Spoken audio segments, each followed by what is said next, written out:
Isaías capítulo 53.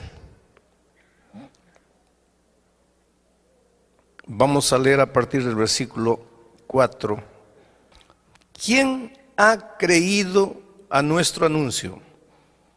¿Y sobre quién se ha manifestado el brazo de Jehová? Quiere decir, Isaías, en estos versículos que vamos a leer ahora, Isaías va a hablar del amor de Cristo. Pero antes de hablar ya empieza creando una interrogación. Dice, nadie me va a creer lo que voy a escribir aquí. Nadie, yo sé que nadie me va a creer. Mira, ya empieza escribiendo, sabiendo que nadie le va a creer, que nadie va a entender lo que le va a escribir. Y a partir del versículo 4 dice,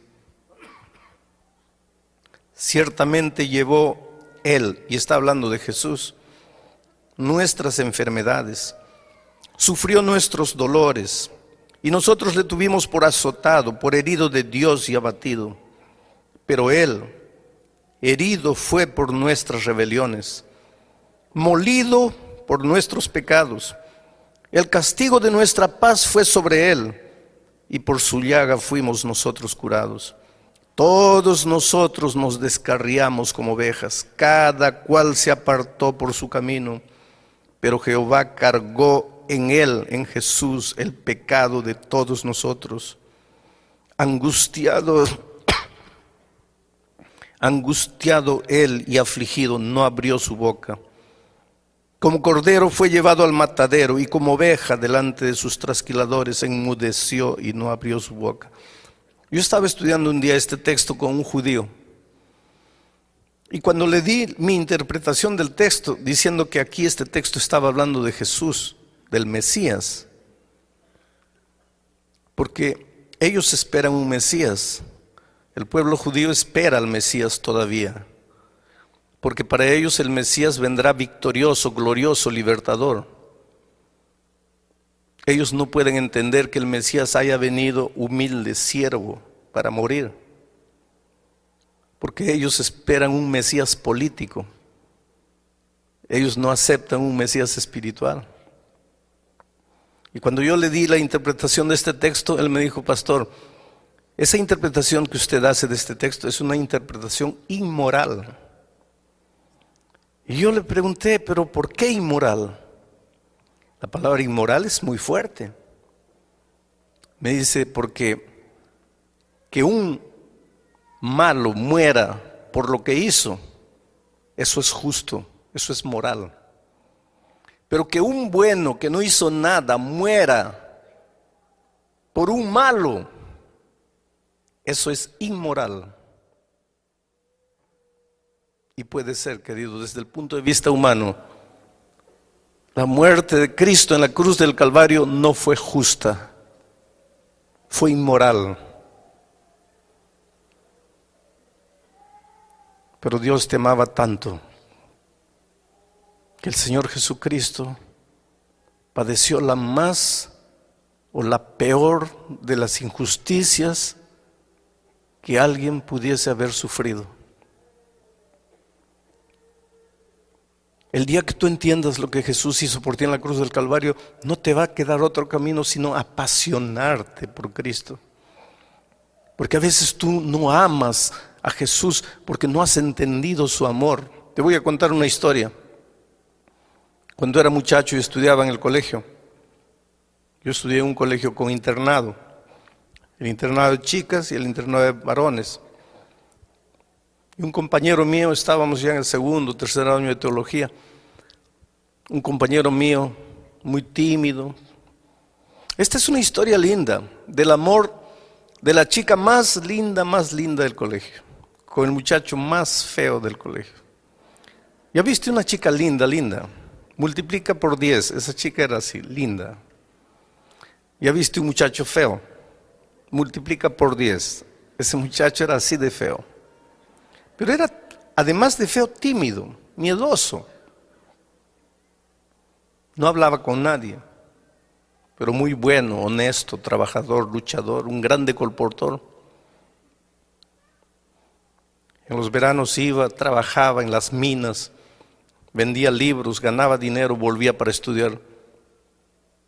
Era el alumno que en el inicio del año tenía todo el año pago porque luchaba, trabajaba duro. Nadie se fijaba en él. Todos teníamos enamoradas, novias, menos él. Un día él llegó con la noticia: Alejandro, estoy apasionado. Le digo, hombre, qué maravilla. ¿Y quién es la chica? Fulana. Fulana era la chica más linda del colegio. Los más lindos, guapos, conquistadores, habladores habían fracasado en conquistarla. Porque ella decía, yo vine aquí para estudiar, no para noviar. Y no le hacía caso a nadie. Y ahora mi amigo dice, fulana. Le digo, mira, yo creo que tú tienes derecho a enamorarte de cualquiera, pero de ella no te veo la mínima posibilidad. Y él me dice, pues yo sé, y es por eso que estoy triste, pero ¿qué hago? Yo la amo, simplemente la amo. Los meses fueron pasando y él no podía arrancar ese amor de su corazón. Y la miraba de lejos, la observaba. No se atrevía siquiera a acercarse a ella. Un día anunciaron que ella se iba del colegio.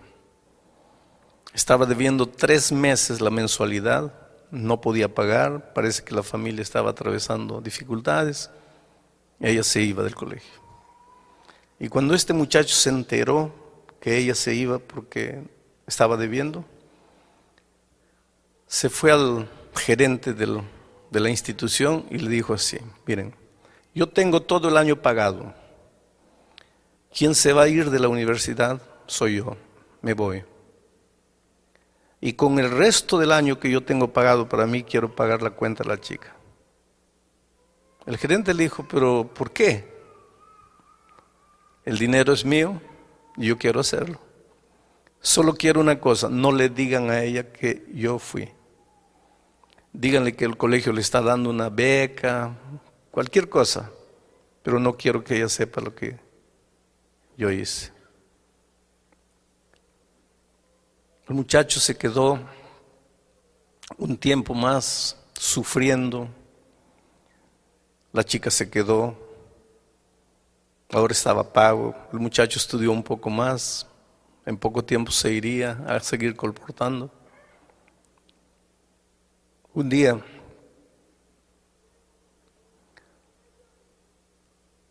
yo lo vi tan deprimido y le dije, mira, ¿por qué no vas y te declaras? Lo peor que te puede suceder es que te diga no. Pero por lo menos ya sacaste del corazón lo que tienes ahí.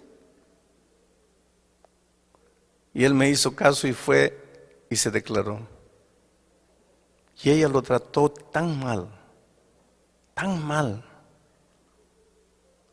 Le dijo algo así como, tú no tienes ojos, tú no te miras a ti mismo, tú no sabes quién eres. Dice, ¿cómo te atreves? Y lo encontré a este muchacho derrotado, arreglando sus cosas para irse. Me voy, no aguanto, no puedo quedarme aquí.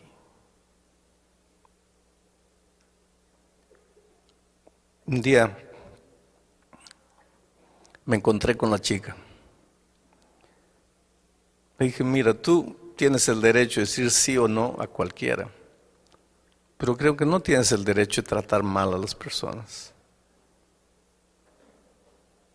Tú humillaste a ese muchacho y él te ama. Te ama tanto que tú no tienes idea de lo que él hizo por ti. ¿Sabes por qué no te fuiste el año pasado del colegio? ¿Sabes por qué él salió del colegio? No, porque yo recibí una beca. No fue una beca. fue él que pagó tus cuentas. Ella fue al gerente, agarró al gerente, le dijo, dime la verdad. El gerente le dijo, es verdad. Ella se sintió humillada, desapareció por unos días. Yo me arrepentí de haber dicho lo que dije. El tiempo pasó, 1 mes, 2 meses, yo trataba de evitar esa conversación con mi amigo, con todos. Un día él me busca y me dice, tengo una noticia que no vas a creer. ¿Qué noticia? Estoy enamorando.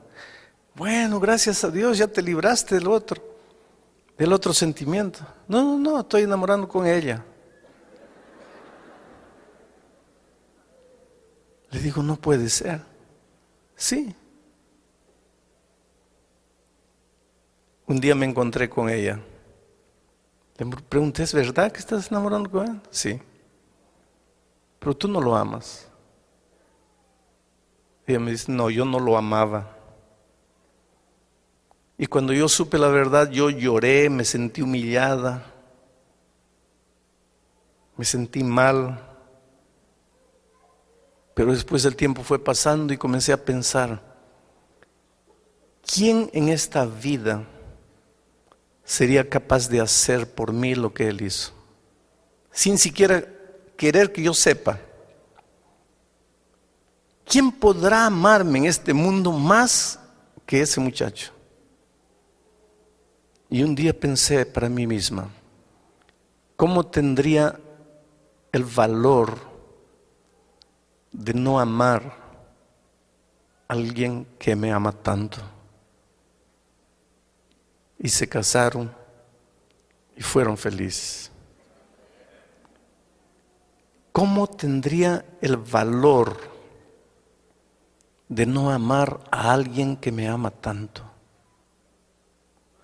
Yo creo que cuando tú entiendas el amor de Cristo, tú dirás como aquella muchacha, ¿cómo tendría el valor de no amarte, Señor Jesús, si tú me amaste tanto?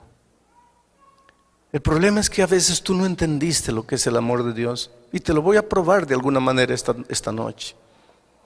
Quiero hacerles una pregunta. ¿Cuántos creen que Dios nos perdona los pecados? Levante la mano. Gloria a Dios.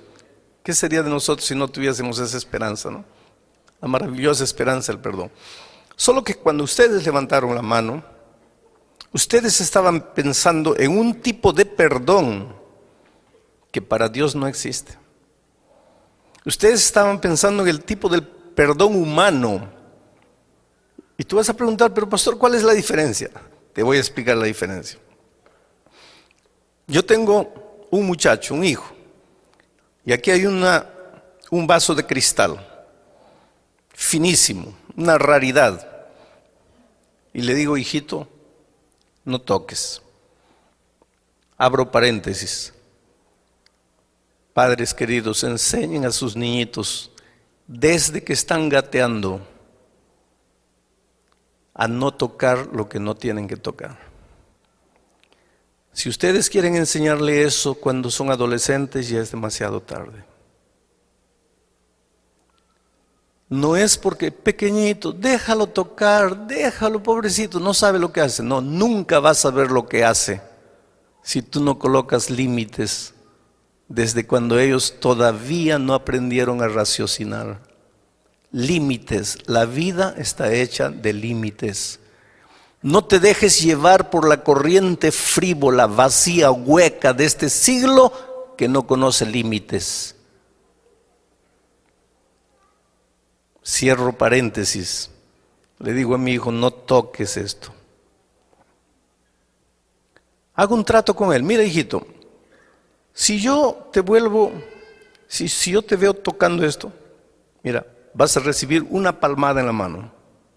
¿Está cierto? Está bien. ¿Entendiste? Entendí. ¿Qué te dije?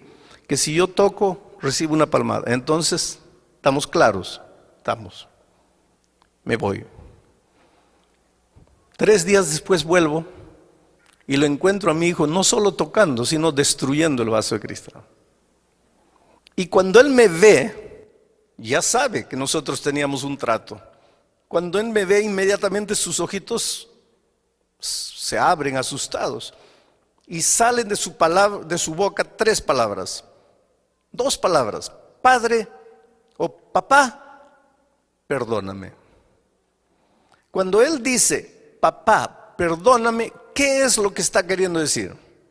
En otras palabras, ¿qué está diciendo? Papá, no me pegues. Ahí yo lo miro, siento compasión y digo: está bien, hijito, te perdono. Cuando yo le digo: está bien, hijito, te perdono, ¿qué es lo que estoy queriendo decir? Está bien, hijito, no te voy a hacer nada. Mi hijo se va saltando feliz y yo también me voy contento.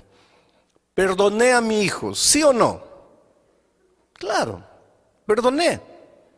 Porque para nosotros perdón es ausencia de castigo, liberación del castigo. Él erró, merecía el castigo, dijo: papá, perdóname. Mi corazón se enterneció, lo perdoné, está libre del castigo. ¿Perdoné o no perdoné? Perdoné. Ese es el perdón humano. Pero con Dios ese perdón no existe. ¿Sabes por qué? Porque Dios es Dios. Y su palabra es eterna. Su palabra no cambia. No es como la mía que digo: vas a recibir y después no, ya no vas a recibir. No, no es así. Yo soy hombre. Mi palabra cambia, pero la palabra de Dios no cambia nunca. Y la Biblia dice: la paga del pecado es la muerte. Por lo tanto, quien pecó tiene que morir. No hay otro camino. Y la Biblia dice más: todos nosotros pecamos y por lo tanto estamos destituidos de la gloria de Dios. La Biblia dice más: no hay justo ni siquiera uno. Todos merecemos morir. Todos nosotros estamos condenados a muerte. Todos nosotros ya nacemos condenados a muerte.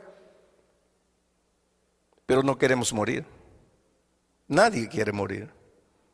Entonces levantamos los ojos al cielo y decimos: Padre, perdóname. Cuando le decimos Padre, perdóname, ¿qué es lo que le estamos queriendo decir en otras palabras? Padre, yo pequé y merezco morir, pero no quiero morir. Si Dios fuese hombre, ¿sabes lo que diría?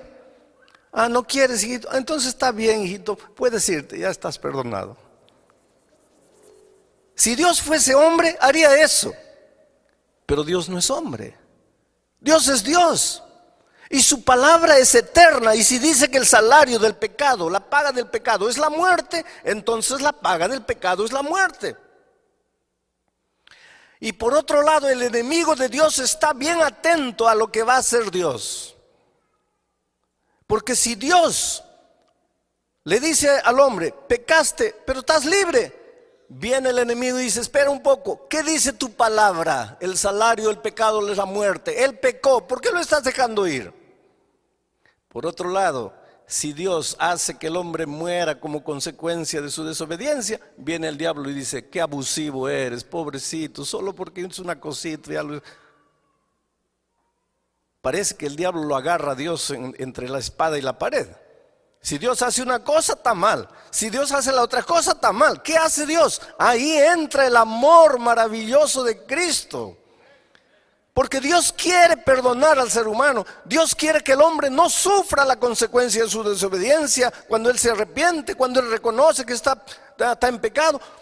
Pero tiene que cumplir al mismo tiempo su palabra que dice que el salario del pecado es la muerte. Ahí se levanta la persona maravillosa del Señor Jesucristo. Porque Jesús le dice a su Padre: Padre, mira,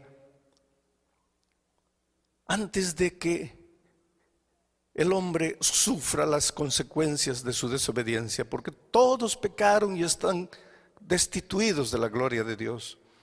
Todos pecaron y están condenados a morir. Pero Padre, antes que el ser humano sufra las consecuencias, déjame ir a la tierra como ser humano. Y el Padre permite que su Hijo se haga hombre. Y el Señor Jesucristo viene a esta tierra como un ser humano. No se vistió de ser humano. No se disfrazó de ser humano. Se transformó en ser humano, ser humano. Humano como tú, pero nunca dejó de ser Dios. Fue plenamente Dios y fue plenamente hombre. No vamos a entender el misterio de la encarnación, pero vino y en esta tierra fue tentado en todo. No hay una tentación que tú sientas en la vida que Jesús no haya probado. La peor de las tentaciones. Tú puedes decir, no, pero en los tiempos de Él no había este tipo de... Querido, todas las tentaciones, de todos los tipos, de todos los tiempos, de todas las características, Jesús sufrió en carne propia. En el desierto, las 3 tentaciones que Él sufrió abarcaban la vida toda en su plenitud.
Fue tentado al máximo. Y te digo más, Él sufrió una tentación que tú y yo no podemos sufrir nunca. ¿Sabes cuál es? Jesús era Dios, pero cuando vino a esta tierra hizo un trato con su Padre, que en esta tierra no usaría sus poderes divinos sin el consentimiento de su Padre. Y el diablo trataba de que Él usase sus poderes divinos para Él, sin el consentimiento del Padre, porque sabía que si Él hacía eso, pecaba. Esa tentación tú no tienes, porque tú y yo no tenemos poderes divinos, pero Él tuvo. Y la Biblia dice, fue tentado en todo, pero sin pecado. ¿Quién me redarguye de pecado?, pregunta Él. El enemigo, que es especialista en hacer pecar y después echarte los pecados en la cara. Yo lo desafío que apunte un mínimo, una partícula de pecado en la vida de Cristo. No hay. Por lo tanto, querido, Jesús como ser humano vino y obedeció. Y por lo tanto, si obedeció, merecía la vida. El ser humano desobedeció y porque desobedeció, merecía la muerte. Ahora Jesús, que obedeció y mereció la vida, él ya tenía la vida por ser Dios, pero como ser humano la conquistó una vez más por su obediencia fiel a la voluntad de Dios. Ahora Jesús se presenta delante de su Padre y le dice: Padre, en el principio eterno de la palabra dice que el hombre que peca tiene que morir, pero el hombre que no peca merece vivir. Yo fui a la tierra como ser humano. Fui tentado en todo, sin pecado. Yo merezco la vida como ser humano, aunque tengo la vida por ser Dios. Y el hombre merece la muerte. Entonces, Padre, en la palabra, en el principio eterno de tu palabra, no hay nada que diga que no puede haber un intercambio.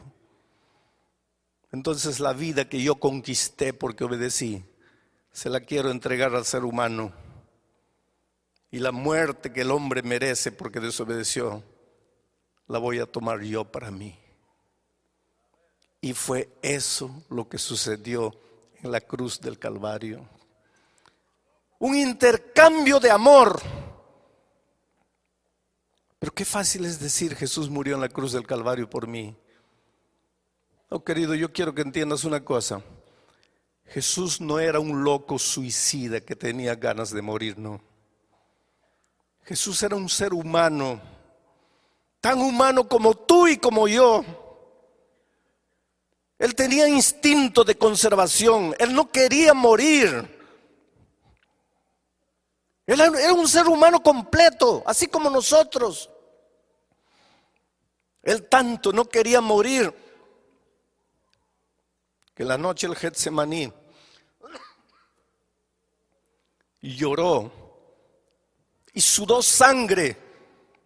Y la ciencia prueba que en momentos de extremo sufrimiento el hombre es capaz de sudar sangre. Y si nunca te ha sucedido, perdóname, pero por más que hayas sufrido, no has llegado al momento del extremo sufrimiento.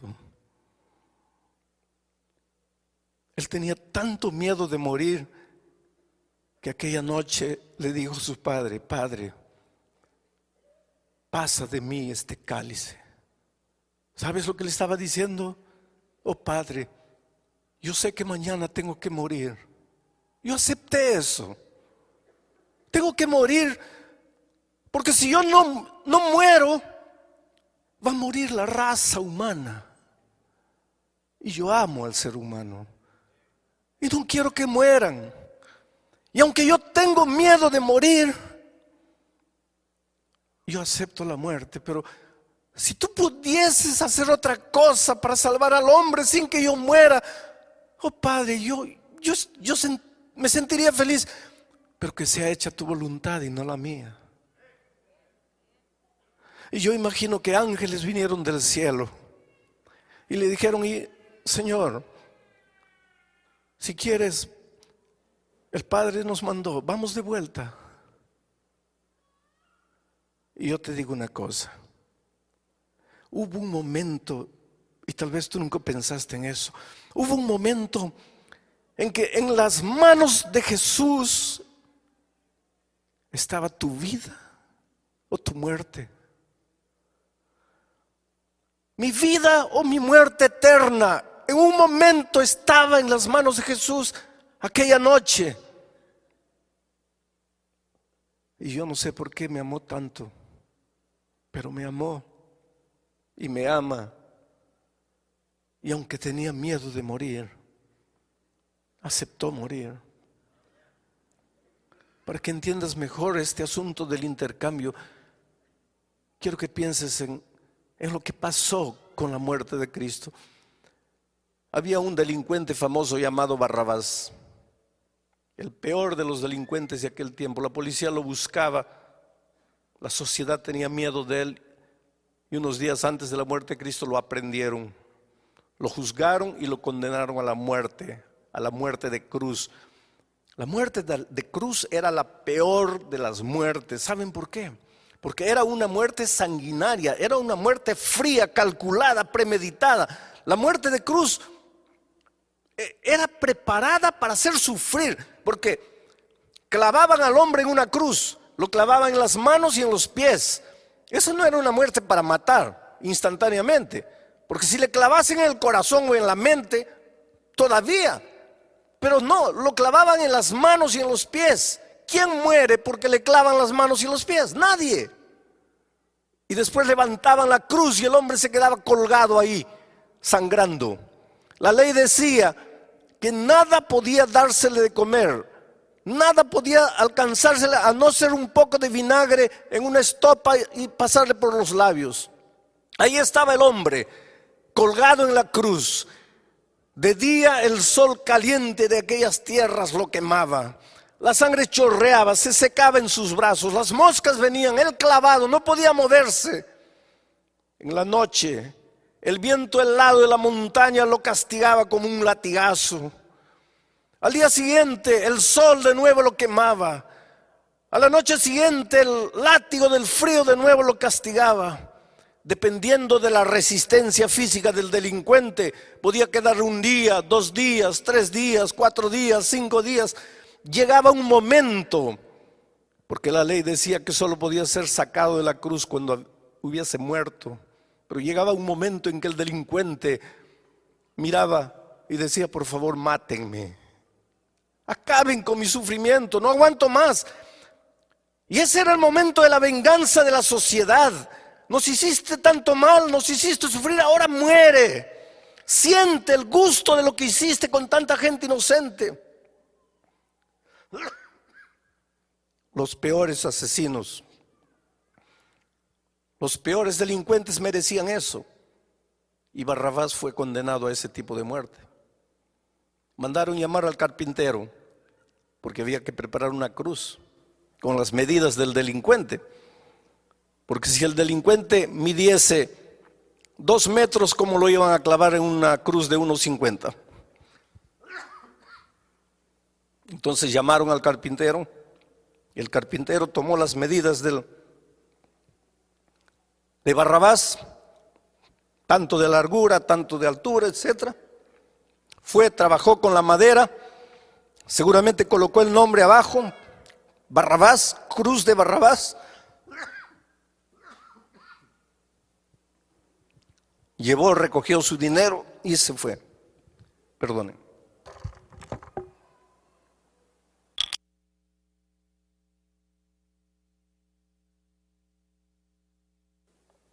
Ahí estaba la cruz de Barrabás, con el nombre de Barrabás, con las medidas de Barrabás.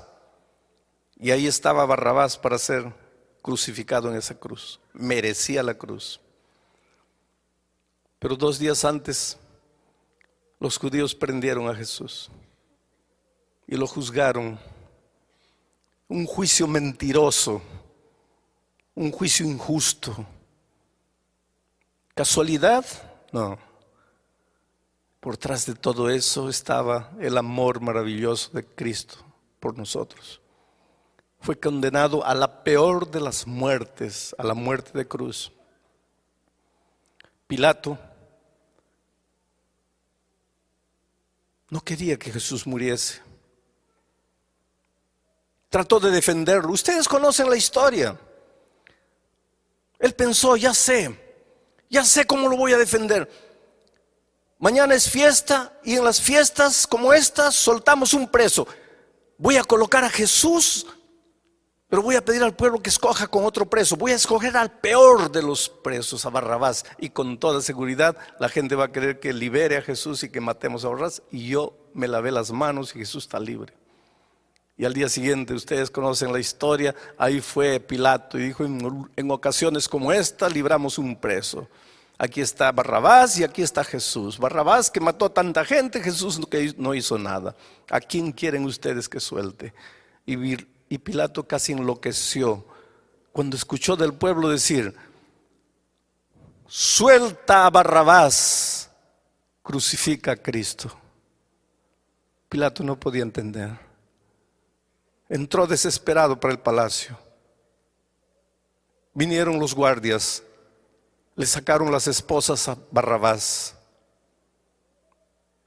Yo creo que la persona que mejor entendió lo que quiere decir Jesús murió por mí fue Barrabás.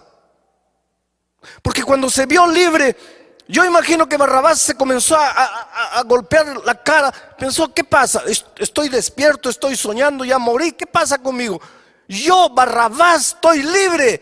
Y este Jesús que no le hizo mal a nadie va a morir en mi lugar. Barrabás entendió lo que quiere decir Jesús murió en mi lugar. Oh, queridos, ya no había tiempo para llamar al carpintero para construir una cruz para Jesús. Además, ahí había una cruz vacante. Aquel viernes, cuando Jesús fue subiendo la cruz del Calvario, la montaña del Calvario, y cayó una vez y otra vez y otra vez y otra vez. ¿Sabe por qué cayó? Porque él no estaba cargando su cruz. ¿Y sabe por qué? Porque a Jesús nadie, nunca le preparó una cruz. ¿Y sabe por qué? Porque Jesús jamás mereció una cruz. Aquella tarde Jesús estaba cargando la cruz de otro. La cruz de otro, con el nombre de otro, con las medidas de otro. Era otro el que tenía que morir ahí, no era él.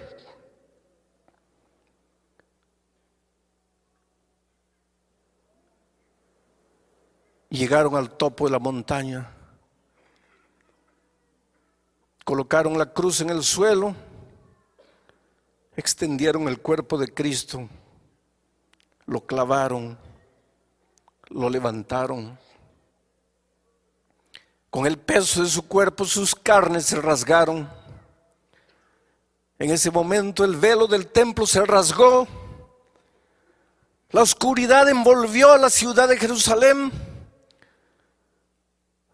Era de tarde y los pájaros ya se iban a los nidos. Las bestias corrían en los campos desesperadas de un lado para otro, presintiendo en su irracionalidad que algo extraordinario estaba sucediendo. Solo el ser humano, la más inteligente de las criaturas, no se daba cuenta de lo que estaba haciendo. Jesús murió. ¿Quiénes lo mataron? Los judíos. Así pensamos, ¿no es cierto? Cuando yo era chico, mi madre tenía un libro llamado Primeros Pasos. Ya no existe ese libro. Había ahí el cuadro de la crucifixión de Cristo. Y yo le preguntaba a mi mamá: ¿quién es este que está en esta cruz aquí? Ella me decía, ese es el buen ladrón. ¿Y este otro? Ese es el mal ladrón, hijo. ¿Y quién es este que está en el centro? Es el Señor Jesucristo, que murió por nuestros pecados. ¿Y estos que están abajo, quiénes son? Y mi madre se llenaba de ira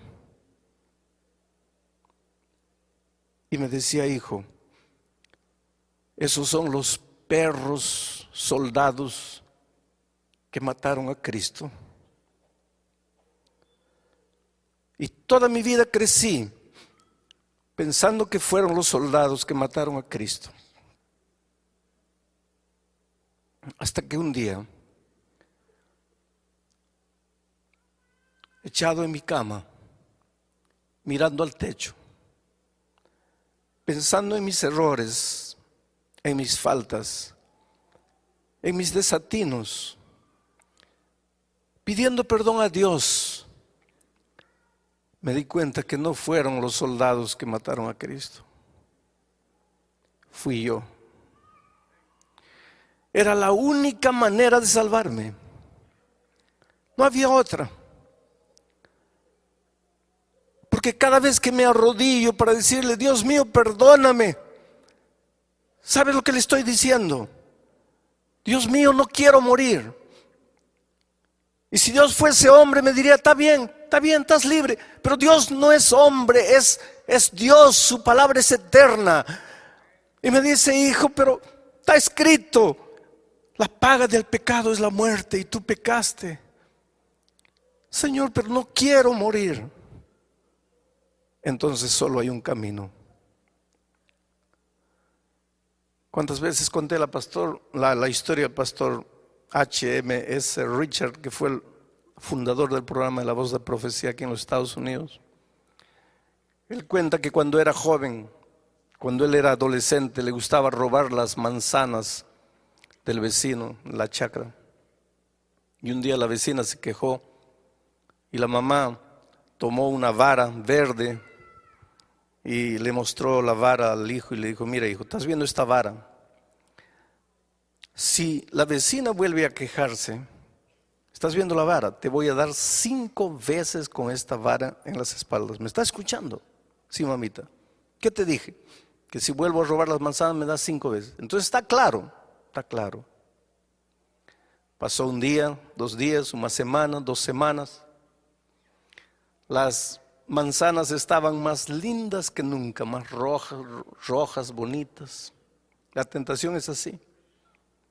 Y él no resistió y saltó, agarró 5 manzanas y cuando ya estaba cayendo de vuelta al patio, ahí estaba la mamá con la vara en la mano.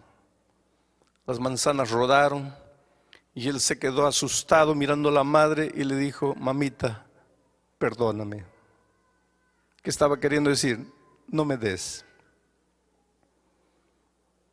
La mamá le dijo, no hijo, nosotros teníamos un trato. Si tú entrabas una vez más, yo te daba 5 veces. Entraste, tengo que darte. Pero mamita, por favor, perdóname. No hay perdón. Mamita, yo soy tu hijo, tú no me amas. Se arrodilló pidiendo perdón a la mamá. ¿Y qué madre puede quedarse insensible cuando ve a su hijo arrodillado, llorando, pidiendo perdón? Y la madre le preguntó, hijo, ¿no quieres recibir los 5 varazos en las espaldas? No, mamita. Entonces levántate. Y él se levantó. Y la mamá le extendió la vara y le dijo, hijo, toma la vara. Y él agarró la vara. Y le dijo, mira, teníamos un trato. Si tú infringías más, yo te daría 5 veces con esa vara. Y tú infringiste. Mereces el castigo. Pero no quieres recibir el castigo. Y yo te amo tanto que vamos a hacer una cosa. En lugar de que yo te castigue a ti porque infringiste, tú me vas a dar 5 veces con esa vara en mis espaldas. El castigo se va a cumplir porque hubo infracción. Pero yo te amo tanto que yo voy a pagar el castigo en tu lugar. Y el pastor Richard cuenta la historia y dice, yo no tuve el valor de castigar a mi madre por mi pecado. Pero nosotros, querido, sí tuvimos el valor de crucificar a Jesús en la cruz por nuestro pecado. Porque cada vez que tú te arrodillas para decirle, Dios mío, perdóname, ¿sabes lo que le estás diciendo? Yo pequé, Señor, y merezco morir, pero no quiero morir. Yo sé que merezco la muerte, pero no quiero. Y entonces Jesús te dice, hijo, solo hay una manera de que no mueras. ¿Cuál es, Señor? En lugar de que tú mueras, yo voy a morir. Tú me vas a quitar la vida. Y lo hicimos. Por eso, queridos, cuando yo miro a la cruz del Calvario, me pregunto como aquella muchacha del colegio, ¿cómo tendría el valor de no amar a alguien que me ama tanto? Pocas veces me emociono cuando predico, o quiere decir, pocas veces me descontrolo en mis emociones cuando predico. Pero nunca conseguí predicar el tema de lo que sucedió en la cruz del Calvario sin que mis emociones escapasen a mi control. Porque nunca tendré palabras para agradecer a Dios por lo que hizo por mí. ¿Qué hubiera sido de nosotros si el Señor Jesús no hubiese estado dispuesto a morir en la cruz? Por eso esta noche te voy a hacer una invitación. Esta invitación no es para los miembros bautizados de la iglesia. Las personas que se han levantado anoche y han venido aquí tampoco necesitan levantarse esta noche porque anoche ya tomaron su decisión. Esta invitación es para ti, querido, que estás empezando a estudiar la Biblia, estás empezando a conocer a Jesús, que tal vez esta noche entendiste el amor maravilloso de Jesús por ti. Y quieres decirle, Señor, yo no sabía que tú me amabas tanto. Yo no sabía lo que significaba Jesús murió por mí. Pero yo te entrego mi corazón. Yo te doy mi vida. Yo quiero que tú me guíes en esta tierra.